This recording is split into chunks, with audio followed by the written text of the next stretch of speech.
welcome to the Geek. Today we'll see how to make the setup of Anaconda in our local machine. So why Anaconda and what is it? So it is a framework which includes many Python libraries and packages. To name a few of them, Jupyter Notebook, Spider and etc. So for our Python series, we'll be making use of Jupyter Notebook, which provides us the UI to code Python very efficiently. So to get started with the Anaconda installation setup, first go to your search bar and type Anaconda. This takes you to the web page where please select anaconda.org. This takes you to the official Anaconda page of Anaconda. Now you can see download Anaconda. So please click on it. This takes you to the interface to download Anaconda, but before that it asks you to get signed in. So please use get started and sign in with your email ID.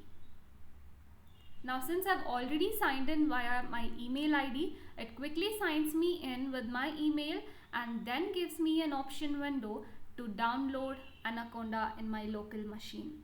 It gives me n number of options, be it distribution installers, Miniconda installers, and also provides the interface for the operating system that you have, Windows, Mac and Linux. Since I have official Windows operating system, I'll go with Windows download. Now the download completes and .exe file will start executing, which will then be stored in your local under the download section with an official thank you for downloading message from Anaconda.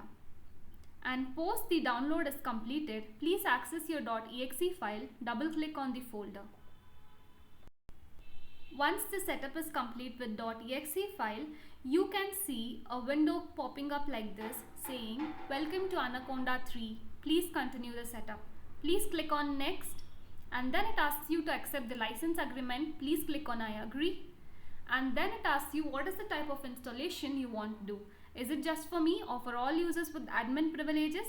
I would suggest please select all users with admin privileges, click on next. This then gives you a pop-up window to give an admin rights. So click yes, please give changes to Anaconda in your local, and once you're completed with these steps, you'll then have a window which helps you get local installation location. So it gives you a destination folder by default, C program data Anaconda 3. So if you do not want to make any changes, then please let the destination folder be the same. But in case you want to click on or make the changes in the path where the Anaconda is getting set up, then please click on browse, choose your destination folder and then select the destination folder.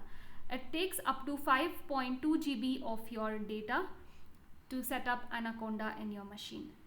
Then click on next and post this functionality, you will have Anaconda set up in your local machine. Now since I already have Anaconda, I'll not perform the setup option, but I'll help you with the next steps. Once the Anaconda is installed, go to your search bar and type Anaconda.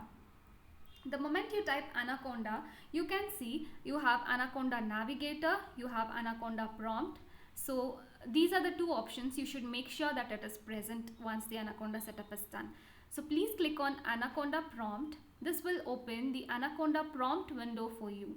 So why are we doing this? This will help you to check if Anaconda is properly installed in your machine.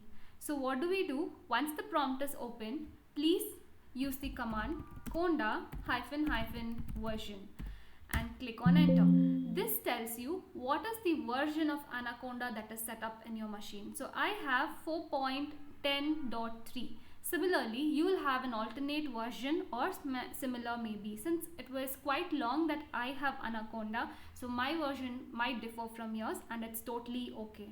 So in the next video, we'll see how Anaconda Prompt looks like or how Anaconda Navigator looks like, what are the things it holds, and we'll also dive deep into the next process of accessing Jupyter Notebook. Until then, stay tuned.